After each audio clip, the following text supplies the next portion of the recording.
Bem-vindos ao Sim ou Não, este é o programa de debate do Portugal Amanhã. O tema desta semana é municipalização, ou seja, o reforço do poder das autarquias, sim ou não. Comigo está Frederico Alexandre Rosa, Presidente da Câmara Municipal do Barreiro, e também Rogério Bacalhau, Presidente da Câmara Municipal de Faro. Já sabemos, muito obrigado por estarem aqui presentes, ambos têm 1 minuto cada para a defesa da sua tese, depois segue-se o debate. Frederico, começo por si. É a favor, claramente, de um sistema de maior reforço do poder dos municípios contra uma ideia de regionalização?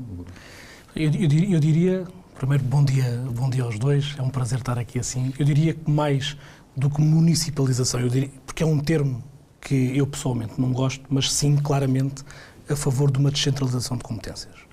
Mas a descentralização de competências não pode ser um fim em si. Ela tem que ser acompanhada, desde logo, com meios, com ferramentas, com também investimentos do Estado Central, e certamente lá iremos, mas traz por base algo que eu concordo plenamente. É aproximar o decisor da decisão.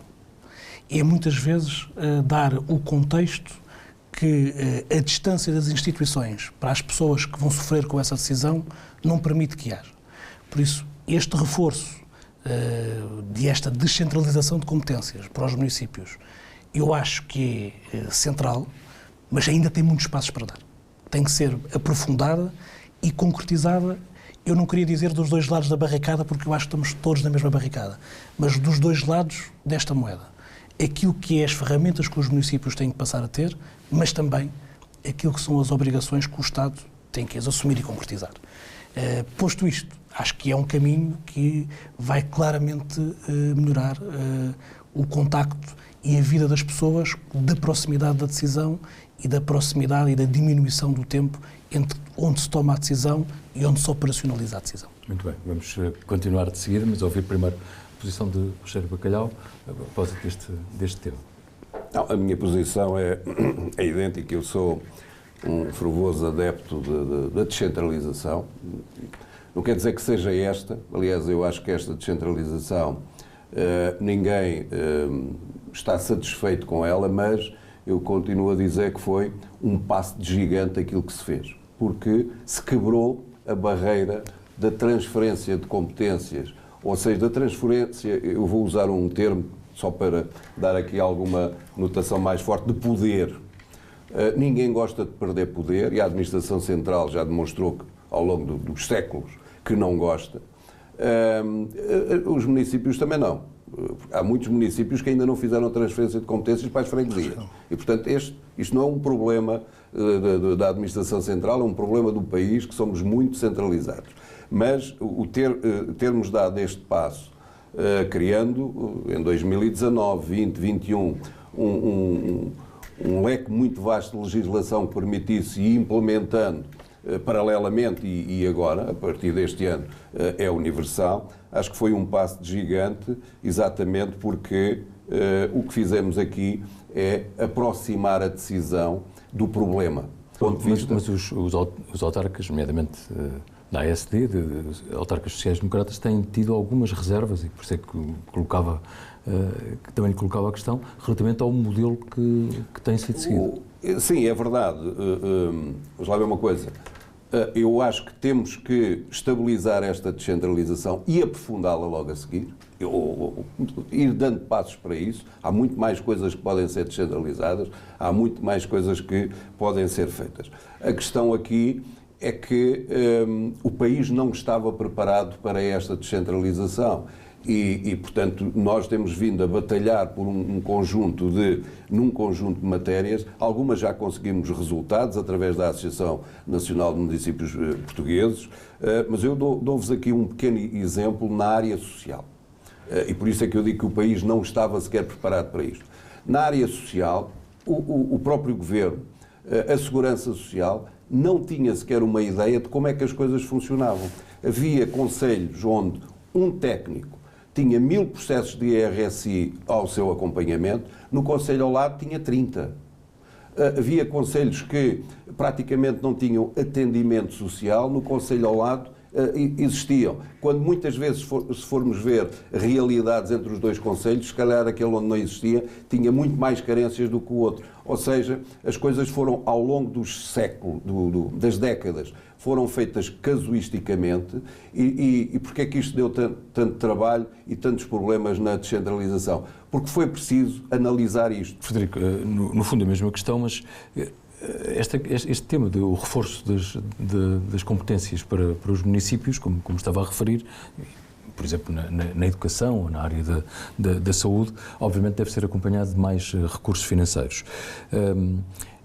E a minha pergunta é, como às vezes isso não acontece, será que é por causa disso que as pessoas depois têm algumas dúvidas sobre ou o tema da descentralização ou da própria ideia de regionalização, que não está aqui em debate? Sim, o tema mas da eu regionalização. acho, muito na linha daquilo que o Rogério estava a dizer, este passo, que é um passo de gigante, sem dúvida, também teve que ser acompanhado, e tem que ser acompanhado, de uma grande ação pedagógica para que toda a gente perceba o que é que estamos a falar. E o que é facto é que no início às vezes nem nós percebíamos que estávamos a falar do mesmo por estas disparidades que o país tem. A educação é um exemplo, eu diria, flagrante. A educação, eu acho que serve de muito, porque possivelmente foi a descentralização com mais impacto nos municípios. Há um passivo enorme nos equipamentos escolares. E os municípios ganharam todos verbas, no início muito diminutas. E se calhar estas verbas eram diminutas por falta deste conhecimento específico. E o que é facto é que depois fez-se um caminho, juntamente com a Associação Nacional de Municípios, e é de sublinhar, eu digo isto, porque isto foi lutas que, mais do que opção ideológica A ou B, houve uma grande união em todas as autarcas. E conseguiu-se chegar a este caminho. E os municípios conseguiram ter verbas para poder fazer a manutenção. Mas nós sabemos que o panorama dos equipamentos escolares no país não requer de manutenção. Requer de uma requalificação total. E essa parte da descentralização, que não cabe aos municípios, tem que ser efetivada. Se olharmos depois para as questões de recursos humanos, como já o Rogério também abordou, com o exemplo da ação social e dos técnicos da RSI, percebendo toda a dificuldade que foi padronizar uma ação no país que por si era completamente dispar. E é um trabalho que as pessoas que não têm a ideia de isto foi um trabalho hercúleo para se poder fazer esta padronização. Conseguiu-se. Mas não chega. E é preciso continuar a dar caminhos. E é preciso dizer aqui assim, quase que vai parecer que estamos aqui numa consonância perfeita, mas eu acho que vamos perceber aqui duas ou três vertentes da descentralização. É muito importante o reforço das verbas e este caminho tem que ser feito e ser aprofundado. Há pergunta, se no início do processo as verbas eram suficientes, não. Mas e os autarcas, sendo PSD ou PS, conseguem entender se, por exemplo, nas comunidades intermunicipais, que tem sido um caminho a seguir? Até hoje acho que sim, porque eu acho que uma das grandes virtudes dos autarcas é que põem sempre em primeiro lugar os seus municípios, o seu município, claro, e até a região. Até porque estão muito próximos. E porque estamos muito próximos e estamos habituados a resolver problemas e a receber problemas todos os dias e, portanto, obrigamos-nos a isso. A maioria, para não dizer todas as decisões da CIM do Algarve, na AMAL, são tomadas por unanimidade. Negociamos, vemos qual é a melhor forma e nas outras CIMs penso que aconteça. Agora, há aqui uma questão que é e que eu gostava de deixar bem vincado. Uma coisa é a descentralização para o poder local, outra coisa é uma regionalização, uma outra forma de intermédia de exercer competências. Nós, em Portugal, temos a administração central, o governo, e o poder local. Não temos nenhum poder intermédio. Na maioria dos países isso existe. Bom, há uma tentativa que eu acho gorada de atribuir poderes às CCDRs, bom, mas que ainda ninguém percebeu o que é que isso significa e que poderes são. Mas seria uma regionalização encapotada? Se não houver regionalização, podemos dizer isso. É pelo menos um reforço dos poderes das CCDRs e uma transferência, vamos dizer assim, de poderes da Administração Central para um órgão regional, direi assim. No caso do Algarve, a CCDR coincide com a região e, portanto, aqui até é fácil pensarmos neste modelo. Agora, a descentralização, como digo, está a efetivar-se, estamos a estabilizá-la, estamos a criar as condições para que ela seja efetiva. Há 2 anos não era, porque a questão dos recursos, houve uma tentativa e uma preocupação em criar o quadro legislativo, mas até porque não tínhamos essa percepção. Lá é uma coisa. Quanto é que o Orçamento do Estado gastava com a manutenção dos edifícios escolares? 8 milhões por ano. E não é por acaso que nós temos o parque escolar nas condições em que temos, a precisar de melhorias efetivas. A Associação de Municípios assinou um acordo com o Governo em que 451 escolas, e ainda faltam aqui, se calhar meia dúzia delas ou uma dúzia, têm que ser intervencionadas até 2030, mas intervenções, eu tenho já os meus projetos, tenho 3 escolas nessa, metade das minhas EB2, 3 e secundárias estão nessas circunstâncias, cada uma delas vai custar 6, 7 milhões. Tem uma intervenção, um projeto para 6 milhões, as outras 2 para 7. Portanto, tem de ser a Administração Central a intervir. E tem que ser a Administração Central. Foi isso como que está ficou, definido. Foi isso que ficou acordado, que este custo é da Administração Central, nós fizemos os projetos, vamos fazer a obra, mas com dinheiro da Administração Central. E, portanto, também não era fácil. Estas coisas, a gente às vezes diz que, bom, queremos isto, queremos aquilo, mas nós próprios não sabíamos muito bem o que é que era preciso. Porque quando o Estado tem no seu orçamento 8 milhões para a manutenção, porque a maior parte destas despesas estavam suborçamentadas. Ainda hoje estão. A grande mais-valia desta descentralização, do meu ponto de vista, são 2. Uma é aproximar a decisão do problema, isso é reconhecido, e a outra é que foi necessário pensar no que é que o país andava a fazer e das necessidades. Quando eu digo que passamos de 8 para quase 50 milhões para manutenção, é aquilo que a Administração Central transfere para os diversos municípios, porque nós definimos um rácio, é um X por metro quadrado de área de coberta, um X por metro quadrado de área descoberta, em função da idade do edifício, temos isto hoje padronizado. Antes isso não existia. O Governo decidia que naquele ano era 8 milhões e punha lá 8 milhões e depois ia tapar uns buracos. Se no ano seguinte fosse 9 melhor, se no ano seguinte fosse 7, igual. Bom, e portanto hoje temos isso. O que se tenta de alguma forma a fazer, do meu ponto de vista mal, tem a ver com as CCDRs. O ano passado saiu um diploma que até final deste ano, primeiro as CCDRs tinham que se adequar a isto, saiu um conjunto de matérias que seriam transferidas para as CCDRs. Isso penso que até final do ano vai-se operacionalizar, mas ninguém sabe muito bem como é que aquilo vai, de onde é que vêm os orçamentos, as atribuições que são, por aí fora. E agora aconteceu uma coisa muito mais estranha. Na área da saúde, o que estava previsto era as ARS passarem para as CCDRs. Agora vão criar uma coisa chamada Unidades Locais de Saúde, em que tudo o que era da ARS fica lá. Portanto, já não vai nada para as CCDRs. Ou seja, andamos aqui para trás e para a frente, não sabemos muito bem aquilo que queremos, e é isto que é importante definir. Mas a propósito precisamente até do papel também das CCDRs, e que obviamente tem uma intervenção enorme. Sim, uma intervenção na ação diária dos municípios, designadamente quando está em causa a revisão dos planos diretores municipais, enfim, e numa série de outras áreas que, como sabe melhor do que eu. Mas o que é que vos poderá afastar do Terreiro do Paço? Não estou a falar especificamente do Barreiro, que é apanhar o barco e está no Terreiro do Paço. E a gente nunca pode ter a percepção que o país tem diversas realidades. Eu acho que o mais importante, há aqui uma questão de princípio.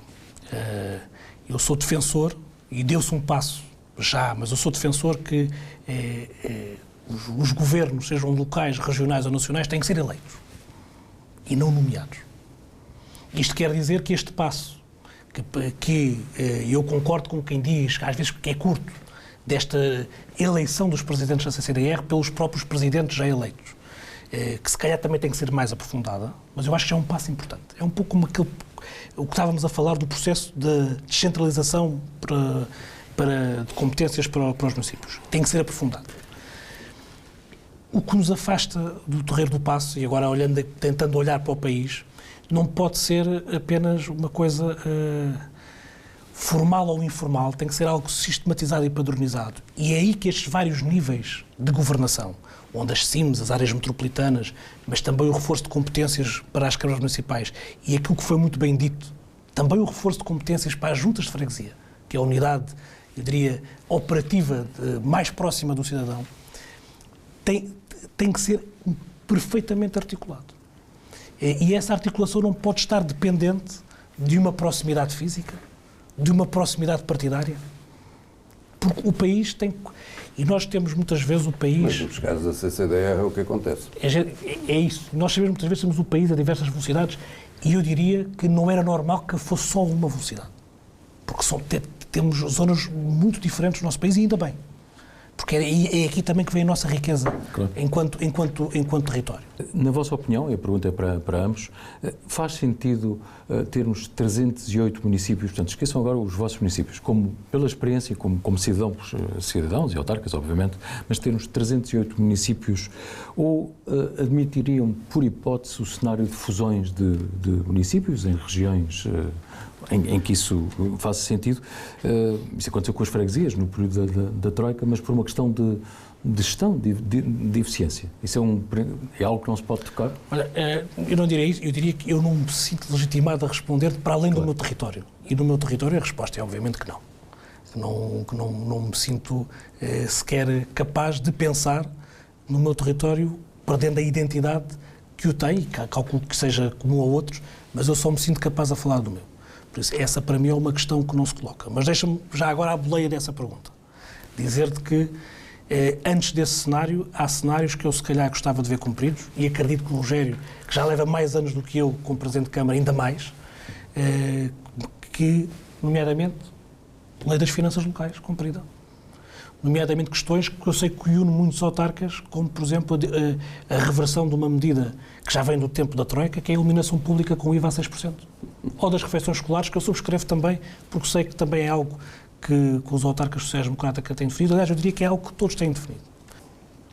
Já há um lado que me diz que devíamos repensar nisso, porque quando nós temos territórios, municípios com 2.000 pessoas de população, se calhar leva-me a pensar que este município podia ser integrado noutro. E se calhar passavam a ser mais fortes e, inclusivamente, esse município final poderia ajudar melhor aquele porque teria mais recursos. Exatamente, tem uma questão de eficiência de recursos. Exatamente, mas aqui a eficiência de recursos é na qualidade de vida que a gente pode proporcionar àquelas pessoas. É nesse sentido. Mas, e portanto, se pensarmos desta forma, e como digo, já o pensei muitas vezes, pensar, bom, não se justifica ter este município, mas depois há o outro lado da moeda. Se eu não tiver este município, aquele território provavelmente desaparece.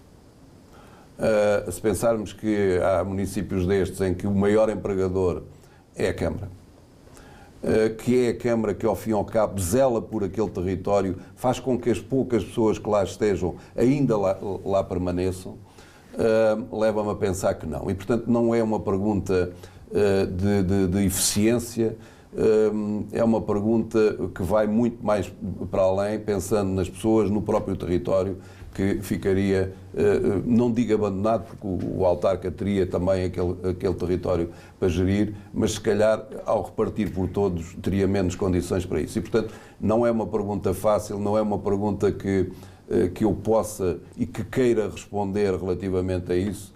Se um dia tivesse essa questão para tomar uma decisão, certamente diria que não, porque a salvaguarda do território das pessoas que vivem lá, nestes casos em particular, será muito mais importante do que alguns cêntimos ou euros que possamos poupar relativamente a isso. E, portanto, não é uma matéria fácil. Mas a propósito, peço desculpa, a propósito de cêntimos ou euros, e esta é a última pergunta, e peço só sim ou não, porque, e não é o vosso caso específico, é o caso de autarcas em geral. Para as responsabilidades que têm os autarcas em Portugal, deveriam ganhar mais? Sim ou não? Eu acho que sim. Claro. Muito bem. Muito obrigado pela vossa presença. Como sabem, estamos aqui precisamente para construtivamente pensarmos o futuro que vai sendo construído hoje. Muito obrigado mais uma vez pela vossa presença. Já sabem que podem ver e ouvir este debate no site, amanhã.pt, também ouvir no podcast e ler, obviamente, no jornal Portugal Amanhã. Boa semana.